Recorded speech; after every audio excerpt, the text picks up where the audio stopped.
Alden Richards, mayroong pangako para kay Kathryn Bernardo. Ano nga ba ito? Hello, uy! Siyempre, sa mga pagkakataong ito, ay dapat lang naman talaga na ilalaan ang buong buhay ni Alden Richards para sa pretty girl na si Kathryn Bernardo. Kahit ano pa ang imumang kahit paninira ang ibabato sa pag-ibig na nararamdaman ng gwapong aktor ay hanggang doon na lamang ito dahil sa totoo lang ay hindi papayag si Alden Richards na mawala ang kinang sa kanilang pagmamahalang dalawa ni Kathryn Bernardo. Of course, mananatili ang isang magandang pagkakataon hanggat kaya ni Alden Richards at Kathryn Bernardo na ipaglaban ng isang magandang pagkakataon ay matitiyak at maaari na mangyayari pa rin ang kanilang pinakahinahangad sa bawat isa. Nais ni Alden at Kathryn na sanay magkaroon ng walang hanggang kasiyahan sa puso ni Alden at Kathryn. Of course, ang kanilang pagmamahalan ay hindi basta-basta na gano'n na lang nawawasak dahil una sa lahat, nangako na at pilit na babaguhin ni Alden Richards ang takbo sa nakaraang mapait na kanilang pagmamahalan.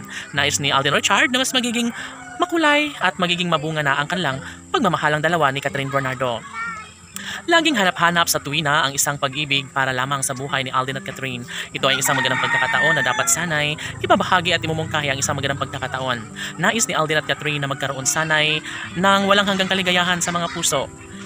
Sa halip na mas magiging malungkot ang buhay ni Alden at Kathryn, ay dapat umano na panatilihin ang isang magandang pakikitungo, pakikipag-ugnayan sa isa't isa.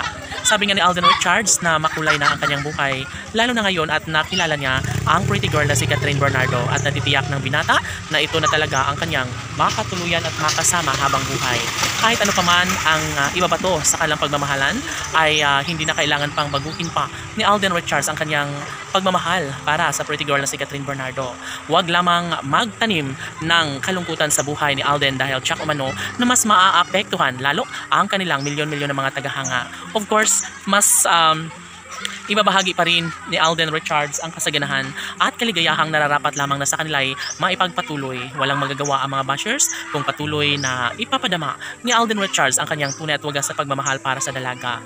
Nasisiyahan din naman ang taong bayan dahil sa mga pagkakataong ito ay nais lamang nila na magkaroon sana ng walang hanggang kasiyahan sa puso't isip ng dalaga at binata. Tanging hiling ng taong bayan na sana nga ay mas magiging makulay pa ang kanilang buhay. Isang relasyon na nararapat lamang na magkaroon ng kasagutan ng lahat. Iisa lamang ang kanilang ninanais at dapat lamang umano ay hindi na titigil pa si Alden Richards na imungkahi ang isang magandang pagkakataon tungo sa kanilang pagkakatuluyan at may pagpatuloy ang matamis sa pagmamahalan nilang dalawa. Si Alden Richards ay bahagi na sa buhay ni Kathryn Bernardo kaya wala nang sinumang makakapigil pa sa kung ano man ang kanilang kagustuhan at darating ang tamang araw na magkukubli rin ang pagkakatagumpay sa kanilang pangarap na pag-iisang dibdib na talagang nais na maisakatuparan ni Alden Richards para sa pretty girl, ang babaeng kanyang pinakaminamahal na gusto niya makasama hanggang sa pagtanda. Walang iba kundi si Kathryn Bernardo. Laban!